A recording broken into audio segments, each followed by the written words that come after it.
आखिर किस मकसद से राहुल गांधी कर रहे हैं सीक्रेट यात्रा? आखिर क्या है चुनाव से पहले राहुल की नई रणनीति? क्या विदेशी मदद के लिए परेशान है राहुल गांधी? कांग्रेस पार्टी के युवराज राहुल गांधी भारत लौट आए। अपनी सीक्रेट यात्रा पर वो इस बार उज्बेकिस्तान गए थे, जहां उन्होंने क्या कुछ किया इस बारे में कोई जानकारी नहीं मिल पाई। आपको बता दें कि उज्बेकिस्तान एक पूर्व सोवियत देश है, जहां इंदिरा गांधी के समय से ही भारत के मजबूत रिश्ते बनते आ रहे हैं, जो किसी से छिपे नहीं।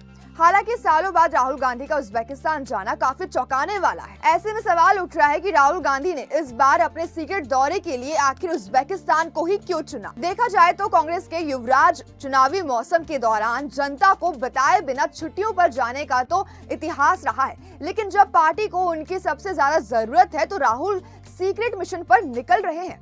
आपको बता दें कि कांग्रेस पार्टी के पूर्व अध्यक्ष राहुल गांधी अक्सर गुप्त विदेश यात्राएं करते रहते हैं, जिनके बारे में अक्सर किसी को कोई खबर नहीं होती है। राहुल गांधी की विदेश यात्राओं में कई बार रुकावटें भी आती हैं। जैसे 2019 की ही बात करें तो राहुल गांधी ने अमेरिका, यूरोप, एशियाई देशों की यात्राओं के दौरान कई नेताओं, थिंक टैंक और मीडिया एजेंसियों से मुलाकात की। राहुल गांधी की विदेश यात्राओं को लेकर कुछ लोगों का मानना है कि वे अपने राजनीतिक करियर को आगे बढ़ाने के लिए विदेशी हस्तक्षेप की तलाश करते हैं। वहीं कुछ लोगों का मानना है कि वे भारत को आंतरिक मामलों में विदेशी हस्तक्षेप को बढ़ावा दे रहे हैं। ब्रसेल्स में राहुल गांधी ने भारत विरोधी यूरोपीय सांसदों से मुलाकात की, जिनमें अल्वीना अल्मेत्सवा और पियरे लैट्रूरो शामिल थे। लेकिन बाद में पियरे लैट्रूरो की मणिपुर के मुद्दे पर यूरोपीय संघ की संसद में सवाल उठाने वाला व्यक्ति बन गए। यानी राहुल गांधी की इस मुलाकात ने मणिपुर मुद्दे को अंतर्राष्ट्रीय स्तर पर हवा दी। साल 2022 के अप्रैल में प्रशांत किशोर को कांग्रेस पार्टी में शामिल करने की रिपोर्ट्स आई थी, लेकिन उन्होंने इससे साफ इनकार कर दिया। कमाल की नेता है कि इस बार घटना के तुरंत बाद राहुल गांधी 10 दिनों के लिए लापता हो गए थे। उनके बारे में किसी को कोई खबर नहीं थी और कांग्रेस पार्टी बिना किसी नेता के ही काम करने को मंजूर थी, जबकि उस समय भी कांग्रेस अंधेरे से घिरी हुई थी। दिसंबर 2021 की बात करें तो राहुल गांधी अपनी निजी यात्रा के लिए इटली रवाना हो गए थे, वो भी जब 5 राज्यों के विधानसभा चुनाव उनके सिर पर थे।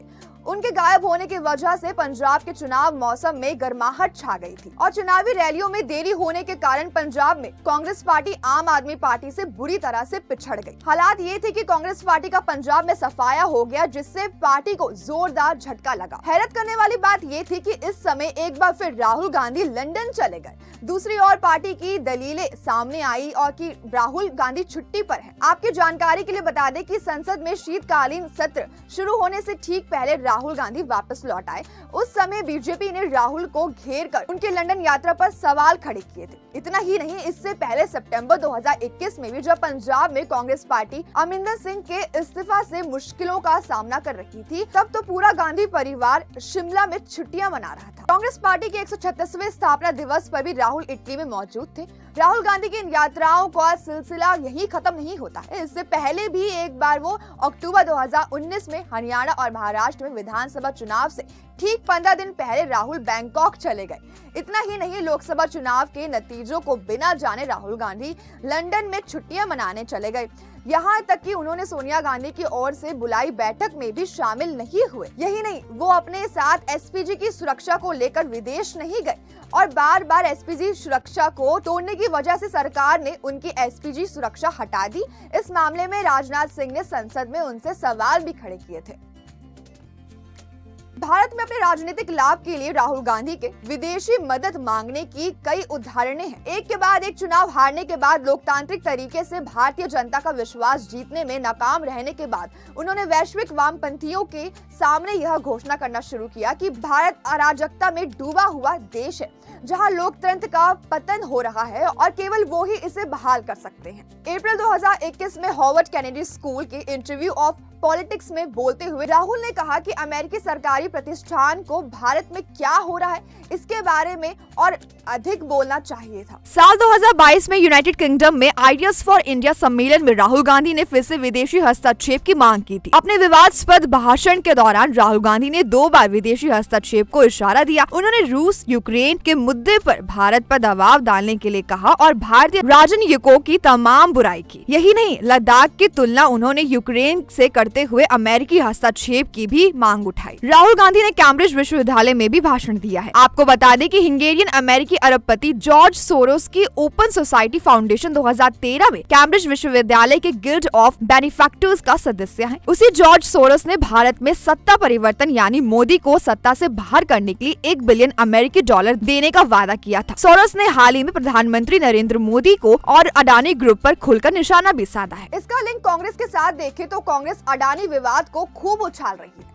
ऐसे में साफ तौर दिखता है कि कांग्रेस और राहुल गांधी भारत में सत्ता परिवर्तन के लिए बेहद बेचैन है और इसके लिए वो किसी भी तरह की विदेशी मदद लेने को तैयार है। राहुल गांधी की उज्बेकिस्तान यात्रा भी इसी कड़ी का एक हिस्सा हो सकती है। वैसे ये बात जनता को भी सोचनी है कि अगले साल लोकसभा का चुनाव है और राहुल गांधी सीक्रेट मिशन पर विदेश यात्राएं कर रहे हैं। अब देखना ये है कि राहुल गांधी की ये यात्रा चुनावी माहौल में क्या नया रंग लाती है। अब आपकी इस पर क्या राय, हमें कमेंट में जरूर बताएं। साथ ही देखते रहिए द न्यूज़ 15। वीडियो को लाइक, चैनल को सब्सक्राइब करना बिल्कुल ना भूलें।